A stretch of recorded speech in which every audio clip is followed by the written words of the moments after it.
Ever wondered why balancing a stone can transform your mind?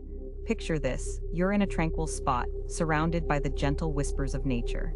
In front of you, a pile of stones waits. This isn't just an exercise in patience.